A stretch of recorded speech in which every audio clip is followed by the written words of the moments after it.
Sister Shivani says that every one of us has our own journey and we should not compare. But you know it already.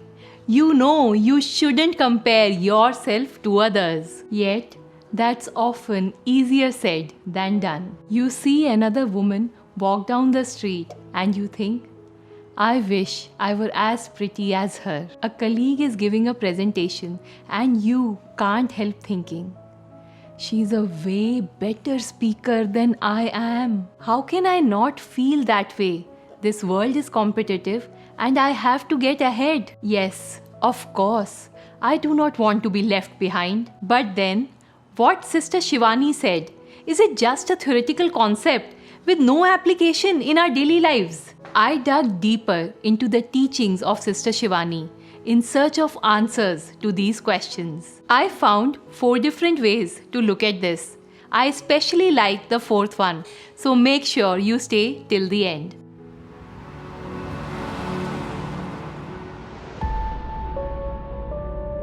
Namaste. I am Gargi and you are watching The Aligned Souls. Please subscribe to the channel for more videos on building a healthy mind, body and soul. Let's dive in.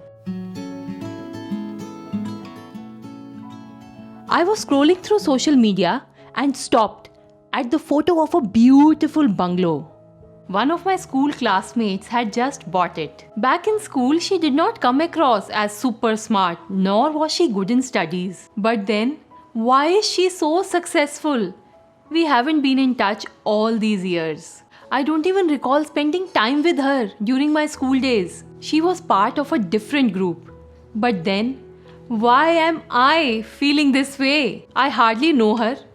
Am I jealous? I have worked hard in my life at every step of the way. But then, why? It's just not fair.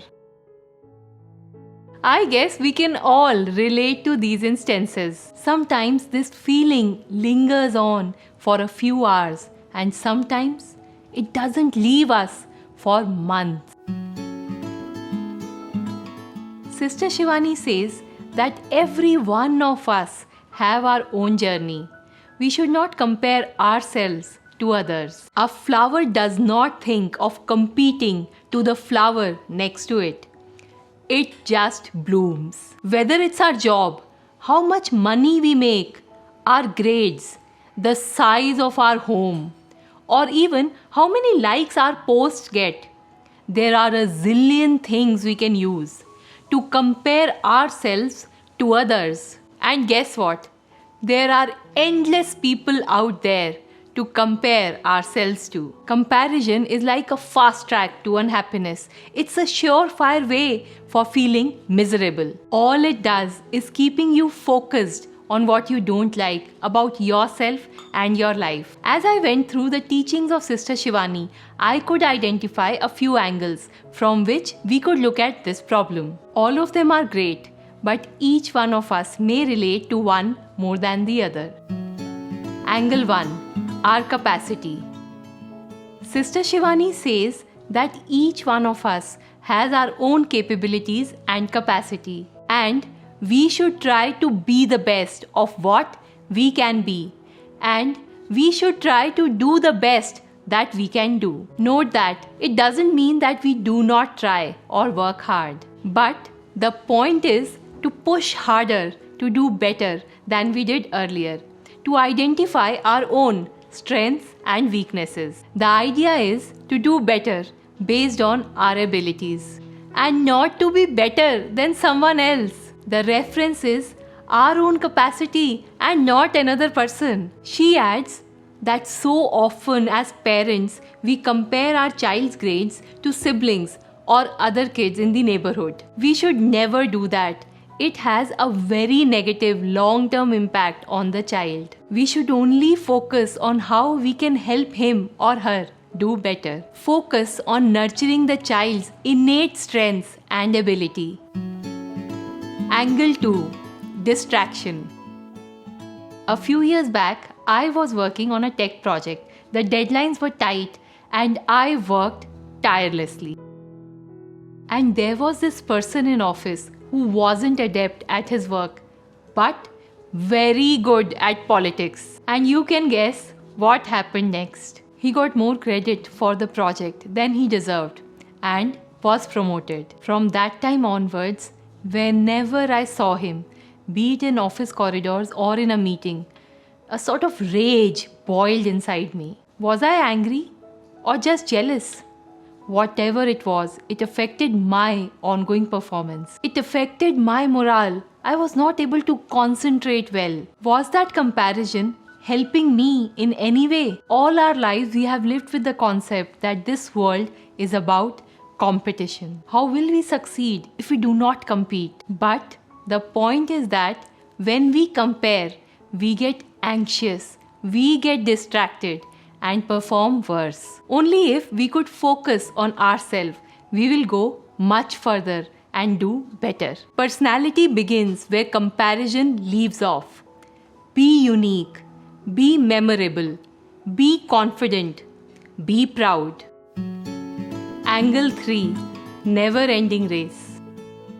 Sister Shivani rightly said, wanting to be better than others is a never-ending race. If you beat one, you will find more people ahead of you to beat now. If comparing is how we decide our worth, we will continuously be losing. There is no doubt about it. And the bigger issue is that when we keep doing this competition and negative comparison becomes our sanskar. Too much comparison leads to unhappiness and low self-esteem. We become frustrated with ourselves for not being good enough or angry with others. And if we do not do anything about it, it can spiral into chronic anxiety and depression. Comparison is the thief of joy. Angle 4. Spirituality. Sister Shivani explained this with another angle from the perspective of spirituality. She says, spirituality teaches us that all souls have their individual karmic accounts.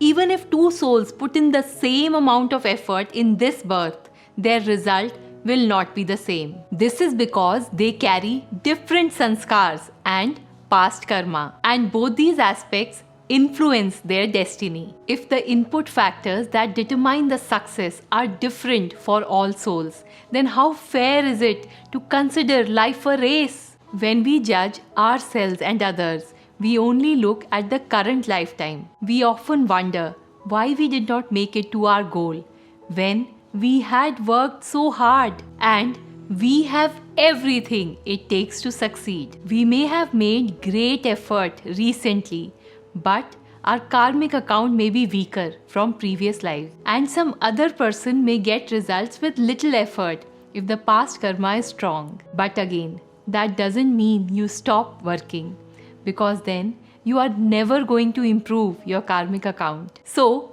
it's just about you and your karmic record, and not about comparing to others. What can you do based on your capacity, intelligence, strength to make your karmic account stronger? Beyond these perspectives, one aspect that really helps me personally is practicing gratitude. I have a detailed video on the same. Do check it out. Thanks a lot for watching, and do subscribe to the channel for more videos on building a healthy mind, body and soul.